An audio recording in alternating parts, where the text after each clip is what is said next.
Okay, I've called this The Blind Leading the Sighted for reasons that should become clear as we go on. I've also called it My Life in Space with Keratoconus. The reason is that I spent most of my career building spacecraft. It's always a surprise to many people who actually build spacecraft in this country. But if you've got a satellite television dish, there's a very high probability that the satellite you're getting that picture from was built in Stevenage and Portsmouth, put on an Ariane rocket in French Guiana in South America, and got there by people like me. I also spent quite a bit of time on scientific spacecraft, but I won't dwell on that now. There's a very simple key message I want to give, and I'm assuming my beautiful assistant is changing the slides. So if you read this, you can then go to sleep for the rest of the talk. And what it boils down to is this, that I've enjoyed a pretty full life and career with Keratoconus, or rather, despite Keratoconus. All the attendant frustrations and exasperations that we all know about. But the message is you don't have to let KC rule your life. And I'm talking mainly to any of the younger ones that are here. And I know I have been lucky in some respects. There are people with much worse keratoconus than I've got, and things can be very difficult. But it is possible to live with keratoconus and lead a pretty normal life. So, next slide, please, Chris. I'll talk a bit about my keratoconus first of all. So, I was diagnosed at the age of 20. That's 45 years ago. Now, I realise most of you are thinking that's obviously a typo. Should be 35 years ago. But the great advantage of talking to people with bad eyes is you can say how you look and nobody can disagree. So one of those eyes went away pretty rapidly. I had a corneal graft 36 years ago. It is still going strong. I'll talk a bit about the graft in a minute. I was very interested with the comments this morning about how it used to be, and I put a few things down about how it used to be, which should amuse a few people.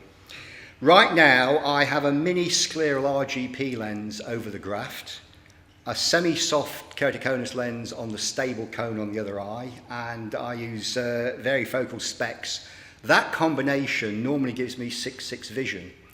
On good days, and I think most of us know what good and bad days are, I can get 6/5. So if things are okay, I don't even know I've got got a problem until I get a bit of grit in the eye, of course. I wear my lenses all day long. Again, I know a lot of people just can't do that. And because of where I've lived, I am still under Addenbrooke's at Cambridge. And I've got a long history of allergies, especially hay fever. Again, I think a lot of us will share that. So next one. Here's some historical stuff. My graft was done at the Queen Victoria Hospital, East Grinstead, under the supervision of Tom Casey. I think some people will remember. October 1980, so it's coming up to its anniversary. I was in hospital, I went and checked this, for 13 days. Not 5 or 6, 13, down in the McKindo ward. The operation took place on the 3rd day because, as they said, we are waiting for material. That was where it was always put. We're waiting for the material. We're waiting for somebody to die. The operation was very successful.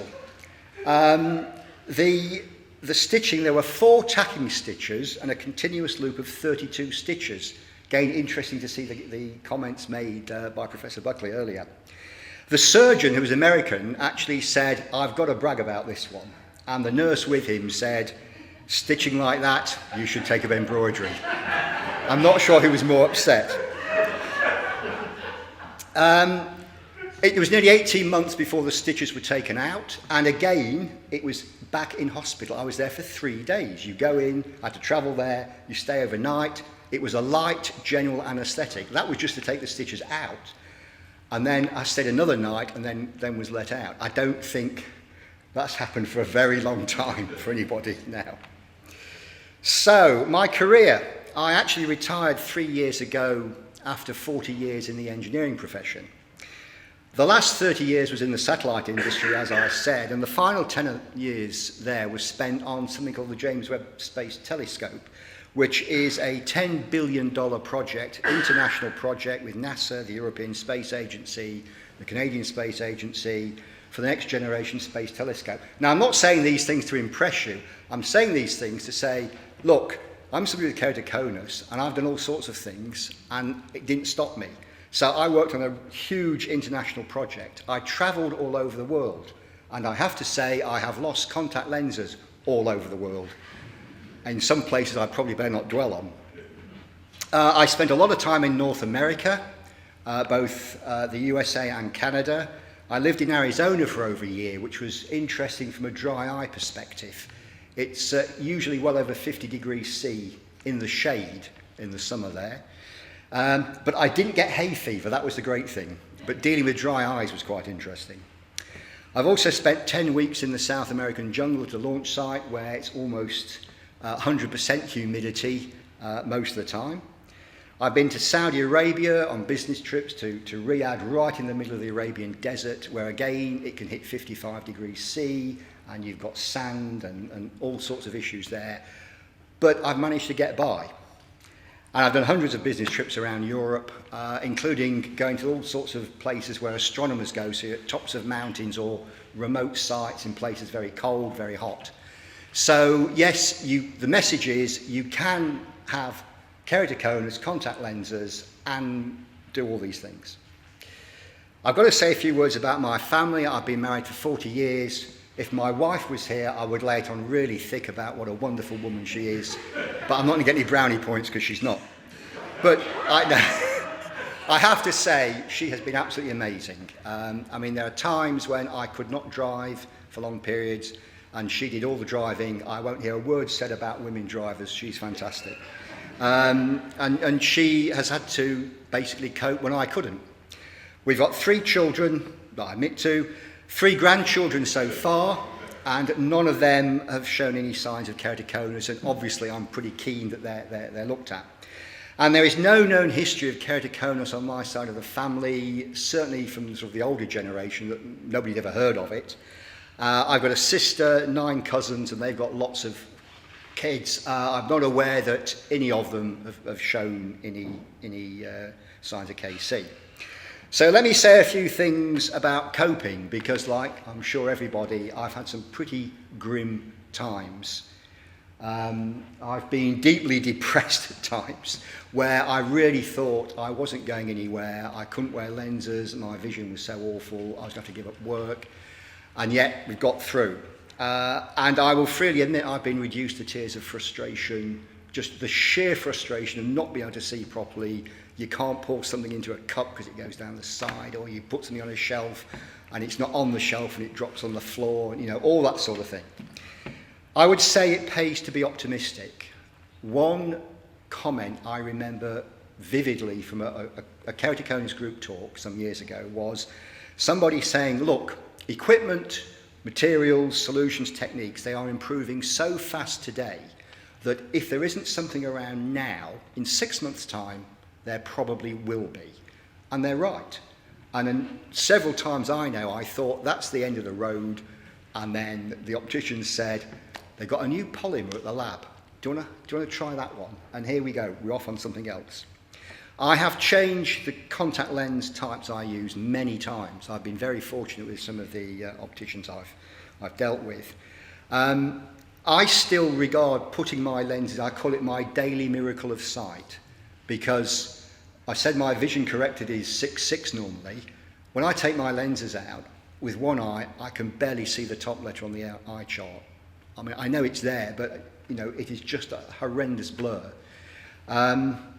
Incidentally, I don't know about you, I met somebody else recently who also calls their contact lenses their eyes. I don't know if anybody else does. Well, I talk about putting my eyes, yes, so I'm quite pleased to hear that.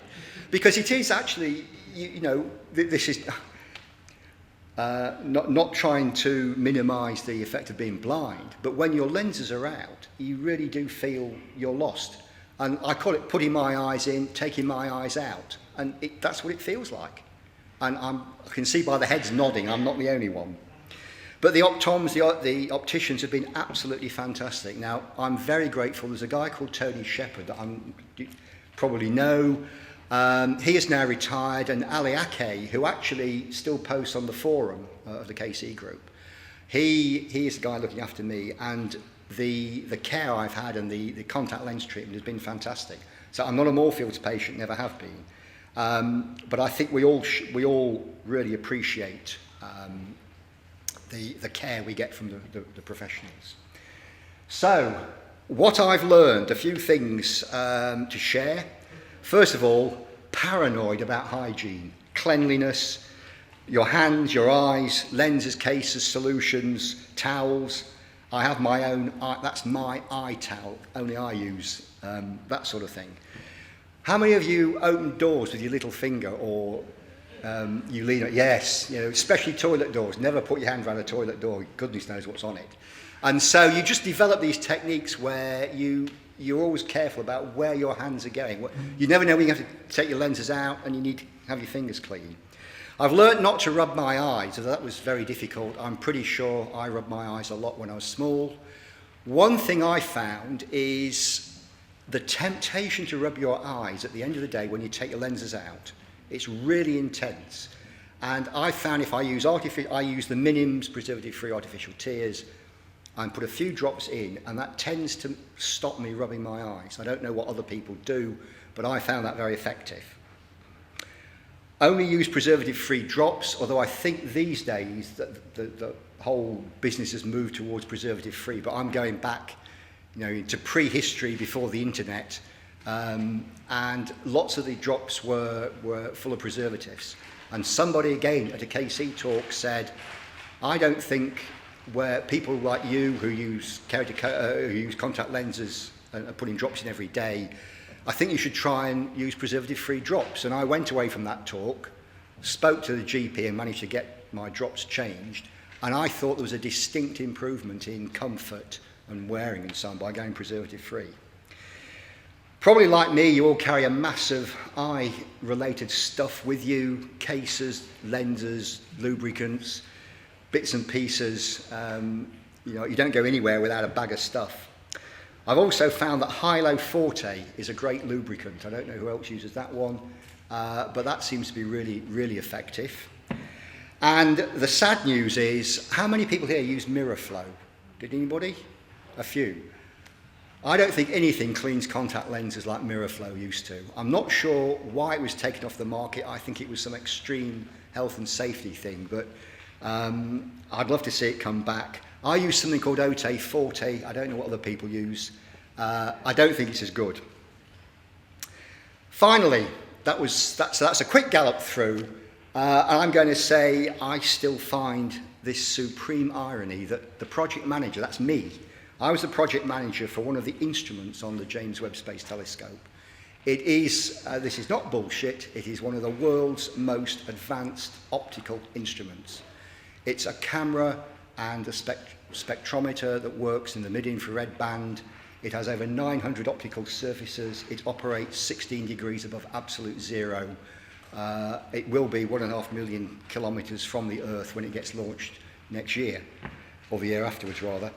But the point is, this amazing piece of optical gear was project managed by a guy who is seriously optically challenged. But the fact that not many people knew that, I think, is also a message. Thank you very much.